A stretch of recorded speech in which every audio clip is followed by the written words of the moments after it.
In just 6 months, Florida lost over $6 billion in tourism revenue, and they did it to themselves. That's not an exaggeration. It's not even speculation. It's reality. Backed by hard data, visible from the boarded-up shops on Fort Myers Beach to the for-sale signs littering once-booming Canadian-owned properties in Clearwater. This is the story of how Florida, a state built on sunshine, snowbirds, and seasonal prosperity, managed to self-destruct its own tourism economy. Not through a natural disaster, not through foreign attack, but by the hands of its own leaders, it traded economic stability for political spectacle. And the fallout? It's far worse than anyone predicted.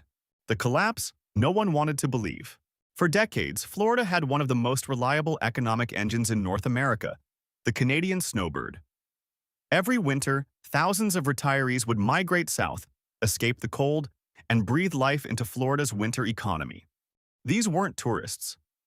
They were seasonal residents, spending 6 months a year renting homes, paying property taxes, buying groceries, seeing doctors, dining out, and maintaining second homes.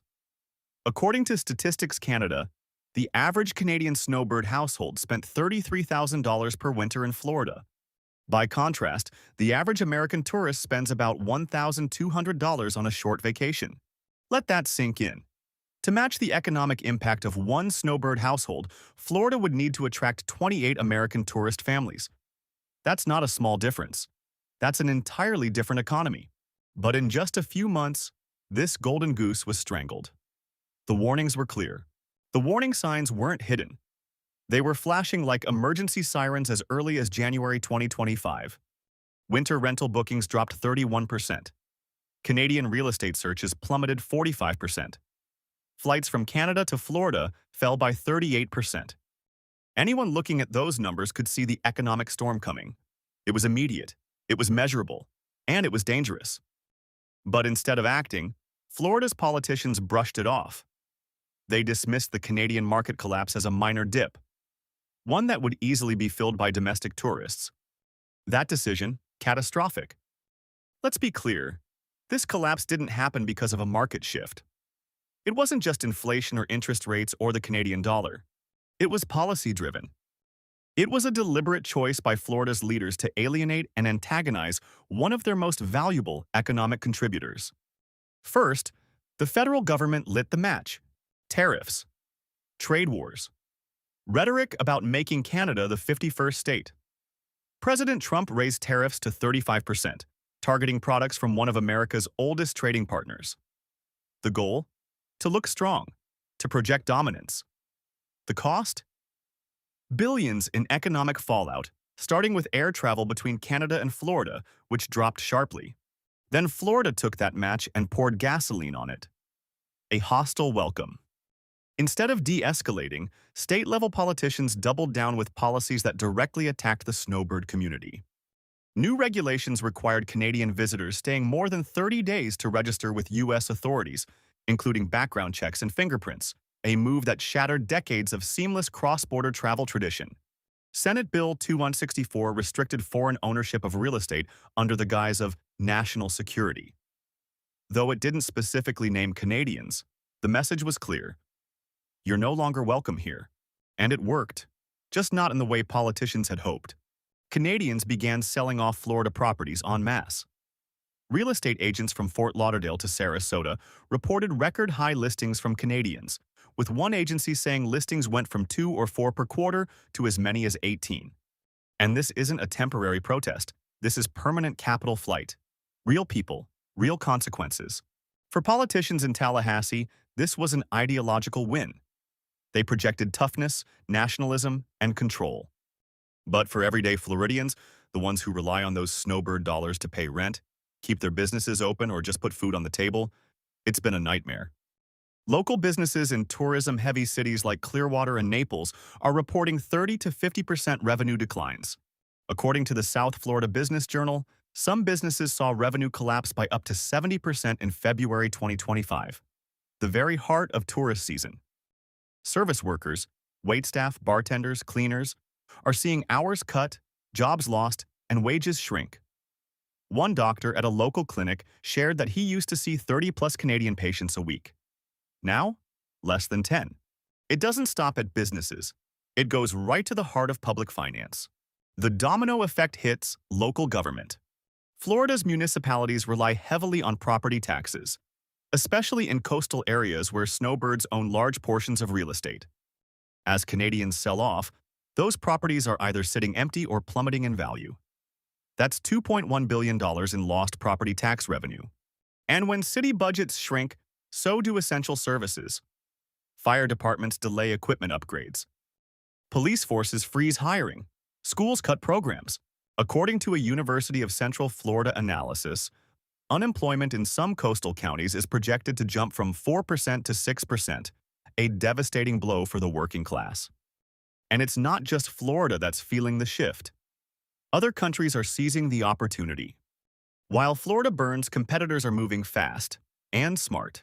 Mexico extended tourist stays to 180 days, simplified visa rules, and began promoting affordable private health care. Portugal and Spain, offering safe, affordable, English-friendly communities with better public health access. Caribbean nations, united under the "You Are Welcome Here" campaign, a direct jab at Florida's hostility. These countries aren't just offering better weather, they're offering respect.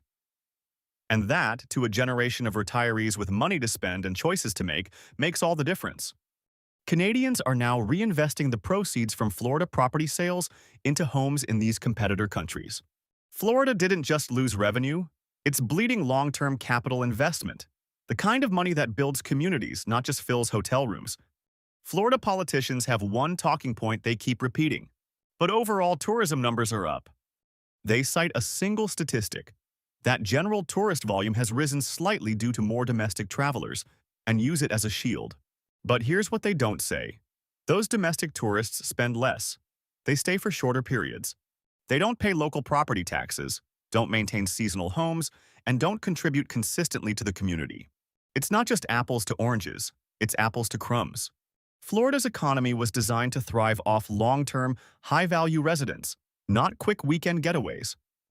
Trying to replace snowbirds with road-tripping families from Ohio isn't just unrealistic. It's mathematically impossible. A business model torn apart. Florida didn't lose tourism, it lost trust. That's the real cost here. And trust doesn't show up in spreadsheets.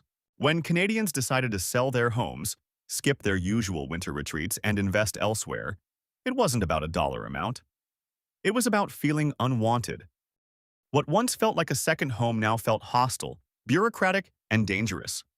Imagine owning a property for 15 years, spending tens of thousands of dollars annually in a community, only to be told you must now submit fingerprints and register as a foreign threat. That's not policy. That's humiliation. And trust, once broken, does not easily return. What's happening now is just the beginning. The real estate market is already buckling under the pressure. In highly seasonal areas, home values are down as much as 30%. Condos once marketed specifically for snowbird rentals now sit empty, a dead investment. Commercial properties are defaulting as small businesses fold. And here's the kicker. When these properties lose value, banks holding mortgages and loans tied to them start to pull back on lending. It's the early signs of a credit squeeze. And for a state like Florida that thrives on development, that's the equivalent of choking off oxygen. A liquidity crisis could be next, where investment slows, projects halt, and jobs disappear across industries. All because politicians wanted to play tough. This isn't just about Florida. This is a case study in economic self-sabotage. It's what happens when leaders prioritize political grandstanding over data, when they chase headlines instead of stability, and when they sacrifice long-term prosperity for short-term applause. We've seen this pattern before, but rarely with consequences this clear. A $6.6 billion market is gone. Thousands of jobs impacted. Entire communities destabilized. Not because of war, not because of the climate, but because of the ego. And the scary part? This story could repeat itself anywhere. Here's the bitter truth. There's no quick fix. Rebuilding trust with foreign investors and long-term seasonal residents takes years, not policy memos or PR campaigns. And even if Florida's leaders backpedal tomorrow, many Canadians have already moved on. They've bought homes in Portugal, in Mexico, in the Dominican Republic. They're not coming back. The Florida brand has been tainted, and the more politicians cling to nationalism and misinformation, the deeper that damage becomes. Florida once had a golden goose, not just in tourism, but in trust, reputation, and global appeal. But that goose was taken for granted. Now, the eggs are gone, and the people holding the knife are pretending they don't know where the blood came from. This isn't just a cautionary tale. It's a flashing red warning for every politician in America. You can't insult your customers, devalue your residents, and weaponize policy, and expect your economy to survive unscathed. Because in the end, ideology doesn't pay the bills. People do. If you found this video eye-opening, there's something else you need to know. This entire collapse? It didn't have to happen. It was warned about, loudly, repeatedly. But politics won. If this kind of breakdown is the content you want more of, hit like and consider subscribing. I cover the stories other channels won't touch, backed by data, not drama.